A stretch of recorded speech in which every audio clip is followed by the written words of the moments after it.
한국은행이 물가를 잡기 위해 6년 만에 처음으로 지급 준비율을 높이고 총액 한도 대출을 줄이는 방안을 검토하고 있습니다. 한나라당이 전체 지역구 후보자의 80%를 완전 국민 경선 방식으로 결정하기로 했습니다. 고승덕 한나라당 의원이 전당대회 돈봉투 사건에 대한 입장을 밝혔습니다. 삼성전자가 올해도 사상 최대 실적 행진을 이어가며 인텔을 추월할 것이란 전망이 나왔습니다.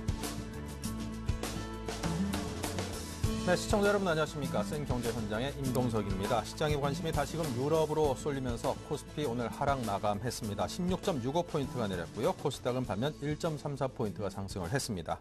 신한 프라이빗 웰스 매니지먼트 압구정센터의 곽상준 부장님을 연결합니다. 안녕하십니까?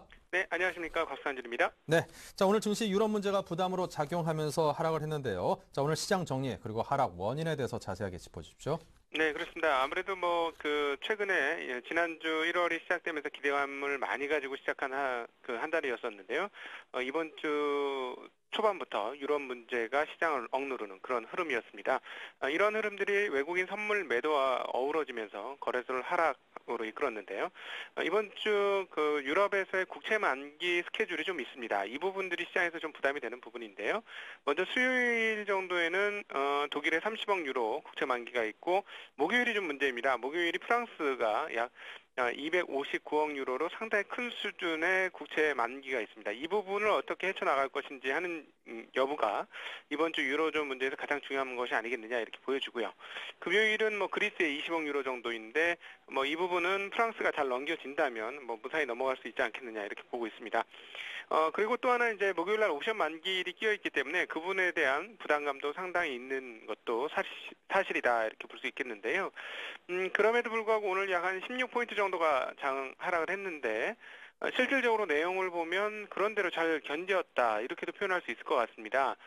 그러니까 뭐냐면 오늘 선물 시장에서 외국인들의 선물 매도가 굉장히 많았습니다. 그동안에 매수가 많았던 부분들이 다 이제 매물로 출회되고 있는데요. 오늘 무려 4,000계약이 넘는 선물 매도가 있었고 그에 따라서 프로그램 매도도 2,600억이 넘었습니다. 이것들을 감안해 본다면 오늘 지수 하락폭이 상당히 클 수도 있었는데요. 막판에 그 프로그램 매도분이 좀 줄면서 20포인트 안짝으로 장을 마감했다라는 점은 그나마 시장이 아직까지 체력이 완전히 무너진 건 아니다 이렇게 볼 수 있겠습니다. 또 오늘 특징적인 흐름은 코스닥 시장에서 많이 나타났는데요. 대선 테마주들이 금융당국의 강력한 조사설에 의해서 추락하는 모습을 보여줬습니다. 그런데 그 빈 부분을 바로 바이오 관련주들이 메꿔주면서 코스닥 시장은 오히려 상승하면서 마감하는 그런 모습을 나타내는 흐름이었습니다. 거래소 거래대금이 무려 4조대 초반까지 떨어진 상황을 지속하고 있는데요. 바로 이러한 추세들이 계속이 되어진다면 그 시장에서 어떤 큰 흐름에 추세적 흐름은 보기 어려울 것이다. 이런 흐름들, 이런 전망이 계속 가능하다 이렇게 보여지고요. 하나 조금 의미 있는 부분은 오늘 장마감 부분에서 아시아 증시 중 상하이 증시가 무려 2.89% 상승하며 시장 마감을 했습니다. 아무래도 그 내수 경제에 대한 활성화 그리고 또 긴축을 일부 완화하겠다는 기대감이 상하이 증시에 좀 반영이 된 것으로 보여지는데요. 이 부분이 앞으로 어떻게 한국 증시에 영향을 미칠지 관심 사항이다 이렇게 보겠습니다.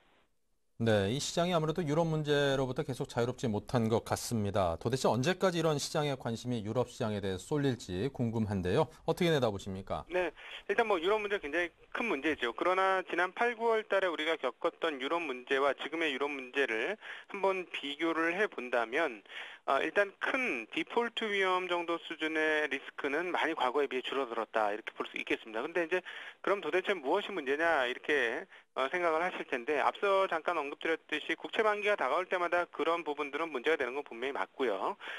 그런데 이제 그런 국채 위기가 커지다 보니까 유럽 각국이 재정의 밸런스를 잘 맞춰야 된다는 그런 욕구들이 굉장히 큽니다. 근데 바로 이 부분이 문제인데요. 재정의 밸런스를 맞추게 될 경우에는 아무래도 재정 긴축을 해야 됩니다.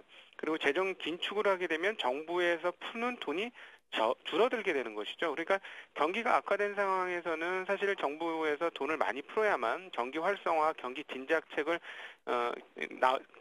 경기 진작책이 나올 수가 있게 되는데요. 돈을 오히려 줄이게 될 경우에는 경기가 반등하지 못하고 오히려 꺾일 수가 있다라는 것이죠. 이 부분이 가장 오히려 앞으로는 큰 문제다 이렇게 볼 수 있겠습니다.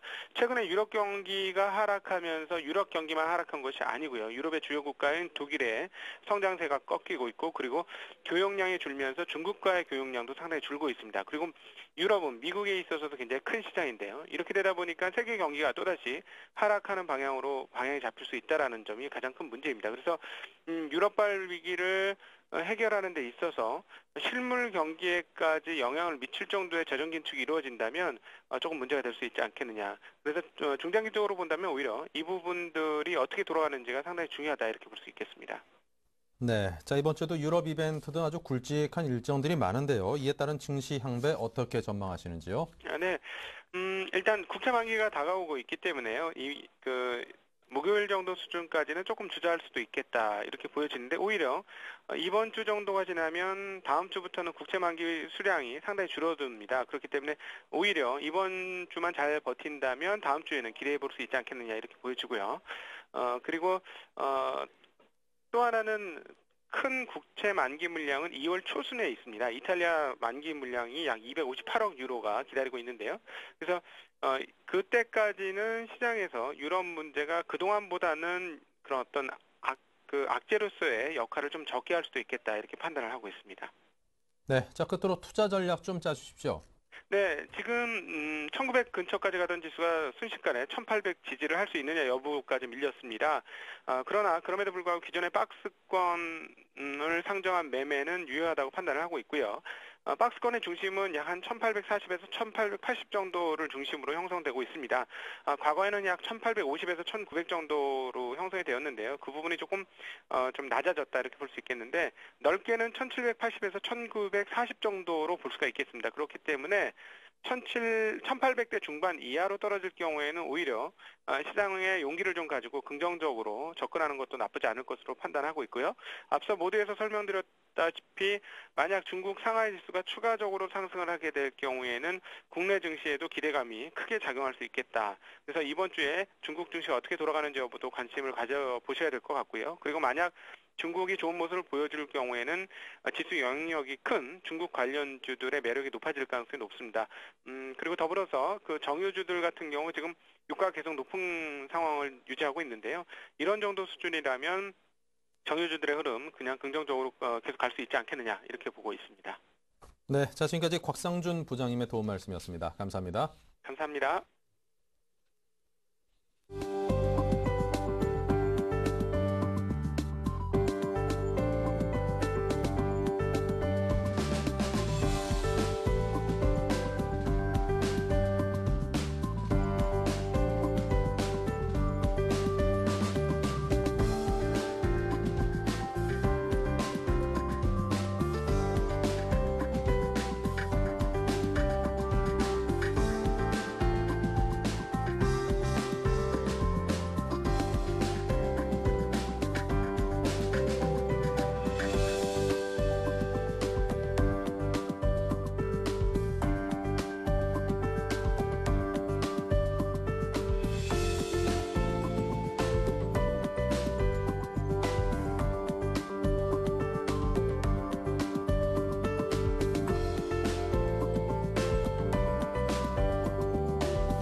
네, 오늘의 주요 뉴스를 전해드리겠습니다. 한국은행이 물가를 잡기 위해 6년 만에 처음으로 지급 준비율을 높이고 총액 한도 대출을 줄이는 방안을 검토하고 있습니다. 한은 고위 관계자는 새해 벽두부터 물가 안정이 국민적 관심사로 부상했다면서 중장기 물가 정책 수단인 기준금리 이외에 중단기 차원에서 신속하게 물가를 억제할 수 있는 정책 수단을 시행할지 검토하고 있다고 밝혔습니다. 지급 준비율은 금융기관의 예금 등 채무의 일정 비율을 중앙은행에 예치하도록 하는 것으로 지준율을 높이면 통화량을 줄일 수 있습니다. 또 시중 금리보다 낮은 금리로 제공되는 정책 자금을 줄이면 통화량이 줄어들게 됩니다. 한나라당이 전체 지역구 후보자의 80%를 완전 국민 경선 방식의 당내 경선으로 공천하고 20%는 전략 공천으로 결정하기로 했습니다. 한나라당은 오늘 오전 국회에서 비상대책위 전체 회의를 열고 이 같은 공천 원칙을 확정했다고 밝혔습니다. 이에 따라 한나라당은 245개 전체 지역구 가운데 80%인 196개 지역구는 완전 국민 경선 방식으로 후보자를 선발하고 49개 지역구는 전략 공천을 하게 됩니다. 전략 공천은 호남을 비롯한 당 취약 지역과 함께 서울 강남 벨트 및 일부 영남권 등 이른바 한나라당 텃밭에서 이뤄질 전망입니다. 고승덕 한나라당 의원이 오후 3시 국회에서 기자회견을 갖고 전당대회 돈봉투 사건에 대한 입장을 밝혔습니다. 이 자리에서 고 의원은 내가 보고받은 바로는 노란색 봉투 하나만 들고 온 것이 아니라 쇼핑백 속에 노란색 봉투가 잔뜩 들어있었다고 말했습니다. 한편 한나라당 비상대책위원회가 돈봉투 사건과 관련해 당에서 책임 있는 사람은 책임 있는 행동을 보여달라며 사실상 박희태 국회의장의 사퇴를 촉구했습니다. 황영철 비대위 대변인은 회의 직후 이같이 밝히고 책임 있는 행동을 보여달라는 데는 여러 가지가 있을 수 있다고 생각한다며 당사자가 판단을 내릴 것으로 본다고 말했습니다. 삼성전자가 스마트폰 부문 경쟁력을 바탕으로 올해에도 사상 최대 실적 행진을 이어가면서 인텔을 추월할 것이란 전망이 나왔습니다. 대우증권은 삼성전자의 올해 매출과 영업이익이 각각 183조 원, 21조 2천억 원으로 사상 최대치를 경신할 것으로 내다봤습니다. 삼성전자의 추정 영업이익을 달러로 환산할 경우 183억 달러로 인텔의 올해 영업이익 전망치인 177억 달러를 앞서는 규모입니다. 대우증권은 인텔이 기반으로 하고 있는 PC 산업은 올해 5에서 10%의 제한적 성장에 그치겠지만 삼성전자의 주력 부문인 스마트폰 시장은 급성장할 것으로 예상했습니다. 주택 경기 침체가 장기화되면서 건설회사들은 올해 중소형 아파트 위주로 분양을 준비 중인 것으로 조사됐습니다. 10대 건설사의 올해 분양 계획에 따르면 올해 계획이 확정된 4만 5천여 가구 중 72%에 해당하는 3만 2천여 가구가 전용 면적 85제곱미터 이하의 중소형으로 공급될 예정으로 나타났습니다. 회사별 중소형 분양 비율을 보면 포스코 건설이 86%로 가장 높고 현대건설 83%, 현대산업개발 81% 등으로 80%를 넘었습니다. 중소형 선호 현상이 강해지면서 모든 가구를 전용 면적 85제곱미터 이하로 공급하는 단지도 증가하는 추세입니다. 증시 관련 범죄 가운데 금융당국이 실제로 적발하는 것은 10%도 안 된다는 지적이 전 금융감독원 간부에 의해 제기됐습니다. 김동원 전 금융감독원 부원장보는 증시 관련 금융범죄가 실제 적발되는 비율은 전체의 10%도 안 된다며 주가 조작, 내부 거래 등 드러나는 증권 범죄는 빙산의 일각에 불과하다고 말했습니다. 그는 작전을 비롯한 불공정 행위를 하는 사람들은 SNS 등 첨단 기법을 동원하는데 당국은 컴퓨터를 통해 거래 내역을 포착하는 수준에 머물고 있다며 기술적 변화를 당국이 따라가지 못하고 있다고 지적했습니다. 네, 최근 증시에서 정치 관련 테마주가 급속히 늘면서 투자자들의 피해가 우려되고 있습니다. 급기야 테마주 특별조사반을 금융당국이 신설한다고 하는데요. 김홍길 기자를 연결합니다. 안녕하십니까? 안녕하십니까? 네, 먼저 정치 테마주의 실태부터 궁금한데요. 설명 부탁드립니다. 네, 올해 연말 대선과 4월 총선을 앞두고 정치인과 관련된 테마주가 78개로 확대됐습니다. 유력 정치인의 친분 등 연관성이 작용해 투자자들의 이탈해가 물리면서 주가가 급등락을 하고 있는데요. 관련 정치인이 대선에 유리한 위치에 있다는 보도가 나오면 폭등하고 그 반대이면 급락을 반복하고 있는 것입니다. 네, 자 정치인의 당선 전망을 보고 이 관련 기업에 투자할 수도 있는 거 아닌가 그런 생각을 갖는 분들도 계시긴 한데요. 네, 그렇습니다. 특정 정치인이 대선에서 유리하면 기대감에 투자할 수는 있지만 정치인 테마주는 이미 실적 대비 주가가 오를 대로 오른 상황이 문제입니다. 안철수 서울대 교수 테마주로 분류되는 안철수 연구소는 최근 6개월 만에 700%나 올랐고요.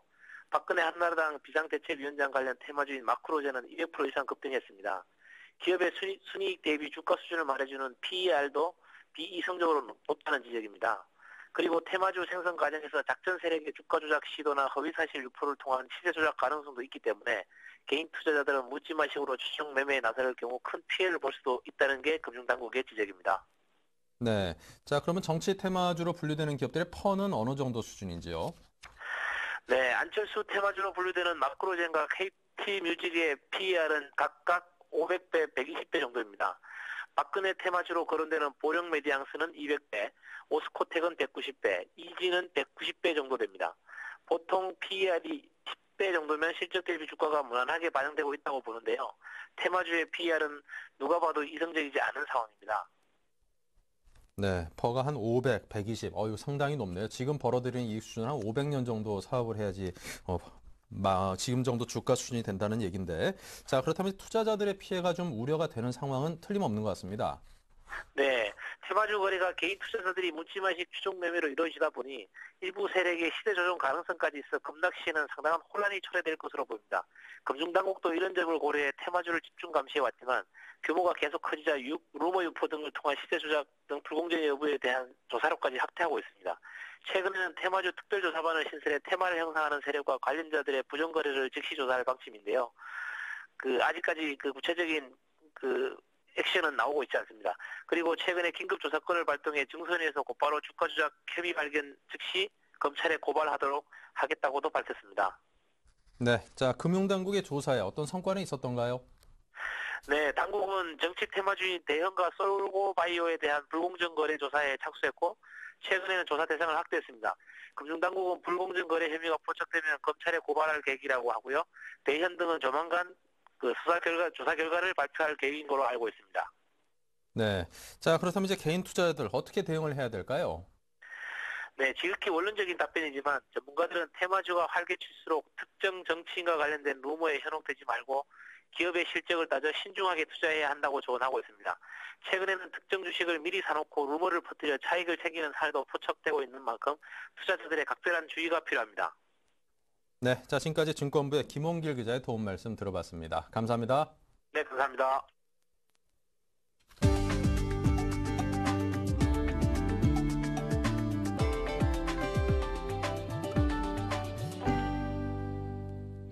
메르세데스 벤츠 코리아가 컴팩트 로드스터 SLK 클래스의 3세대 모델 The New SLK 200 블루 에피션시를 출시했습니다. 라이데이터 그릴을 수직으로 세워 강렬한 느낌을 더했고 태양열 반사 가죽을 내부에 장착해 탑승자의 안락함을 높였습니다. 배기량은 1800cc이지만 직렬 4기통 신형 가솔린 직분사 엔진을 장착해 최고 출력 184마력, 최고 안전속도 시속 237km에 달합니다. 이외에도 난기류 실내 유입 차단 시스템, 인텔리전트 라이트 시스템, 자동 주차 기능 등 첨단 기능들도 대거 탑재됐습니다. 가격은 부가세 포함 6,750만 원입니다. 제주항공이 다음 달 1일부터 7일까지 김포에서 제주 등 국내 3개 노선을 이용할 수 있는 항공권을 편도 기준으로 만원에 선착순 판매합니다.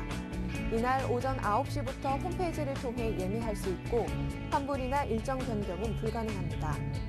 하루에 700명씩 모두 4,900명이 예약할 수 있습니다. 롯데마트가 56세에서 60세 시니어 사원 1,000명을 공개 채용합니다. 시니어 사원은 주로 매장 계산 업무나 온라인 쇼핑몰 배송 등 단순 업무를 맡게 됩니다. 이들은 나이와 체력을 고려해 근무 시간이 하루 6시간 이하로 제한되며 보수도 시급으로 지급됩니다. 애경은 식당 전문 주방 세제인 브라보 에코를 출시하고 외식업체와 식당 등을 상대로 한 식자재 사업에 본격 나선다고 밝혔습니다. 애경은 트리오 식기세척기용 제품과 브라보 에코 등을 중심으로 학교와 회사 등의 급식업체, 웨딩, 호텔 등의 외식업체와 프랜차이즈 업체 등을 대상으로 영업을 강화할 계획입니다. 네, 이상으로 1월 9일 월요일 센 경제 현장을 마칩니다. 감사합니다.